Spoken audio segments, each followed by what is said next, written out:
oppressing thoughts and emotions. Now, that's the inside job. How many of us notice that when people are not even around, some of the folk that we have conflict with, we still have these negative thoughts, and we still feel sad. Sometimes we just want to feel like crying. Sometimes we rather just go and just feel numb so that we don't feel anything at all. I'd rather feel numb than to feel, because it feels better for me to feel numb than to feel, because I don't like what I usually feel when I'm feeling. That's the inside job. Personal freedom is also joy. And joy is evoked by when we have well-being. We're feeling good, we have success, and when we possess the things that we desire and the things that we deserve. That's when we have joy. Personal freedom talks about joy. Personal freedom is also about happiness. And happiness is spiritual, mental, emotional, and physical prosperity. Happiness. There's not one person in here that does not deserve happiness.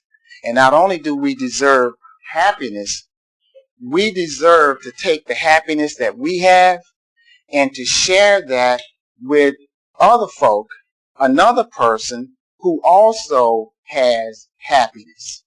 And I want y'all to remember something. You cannot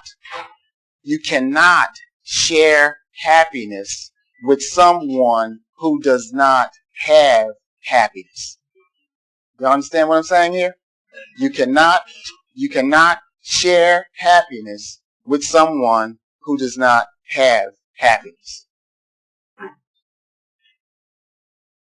By the same token, someone who has happiness, cannot share happiness with us if what? If we don't have happiness. See? So happiness kind of begets happiness. See? Right? So what I've just described are three major components of personal freedom, and this is what we're all working for. This is what you deserve. This belongs to everyone in here, and this is what our lives should be. This is what our lives can be. But let me tell you something. It all begins with you. And it all begins with your relationship with yourself. That's where this whole personal freedom thing begins, with your relationship with yourself. Not your relationship with mom or dad, not your relationship with your mate. It begins with your relationship with you. Some of us still don't even talk to ourselves. And one of the reasons that we say we don't talk to ourselves is because I don't want anybody to think I'm crazy. You're crazy for not talking to yourself. In order for me to be able to talk with you, I need to be able to know how to hold a conversation with myself. That's where I get my practice with having a conversation with you. Something wrong with that. We should have conversations with ourselves. And matter of fact, if you really notice, we do have these conversations with ourselves, but a lot of times they're really negative and they're very critical. They're very demeaning kinds of conversations, but we're not talking about that. We're talking about having healthy conversation with ourselves. A lot of us still don't like ourselves. We don't like who we are. We don't. Folk right in here today don't like who they are. We ignore ourselves. Don't pay attention to ourselves. Sometimes we don't even know where we are. We know where everybody else is. Somebody came up to us and say, "Hey, where are you?" I say, "Well, no, I'm in Philadelphia. Or I'm at the Unitarian Church of Germantown." No, but where are you?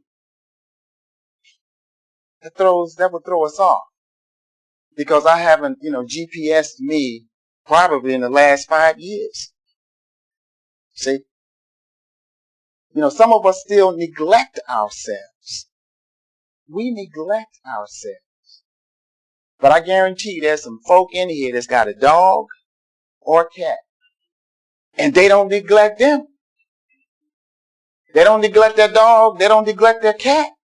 That dog gets what that dog gets. Matter of fact, if that dog don't get what that dog gets, that dog protests, and then you get that dog what that dog wants.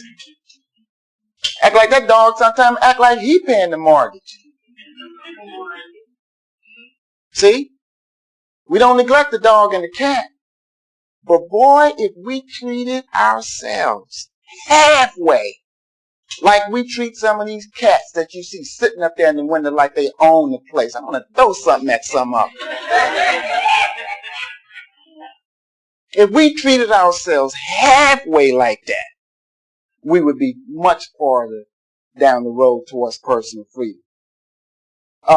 And some of us still, we mistreat ourselves. Some of us still disrespect ourselves.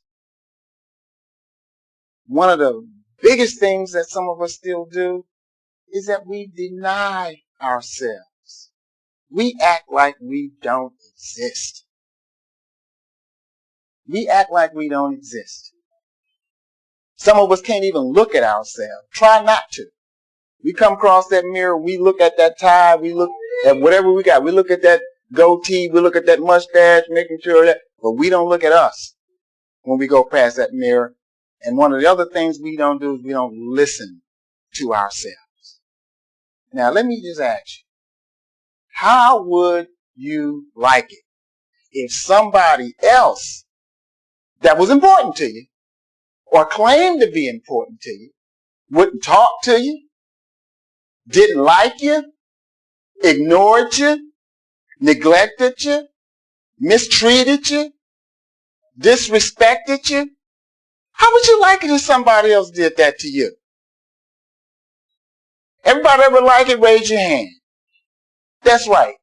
You would protest to that if somebody was disrespecting you. You ain't going to be talking to me like that. You ain't going to be thinking about me like that. You ain't going to be mistreating me like that. No, you're not.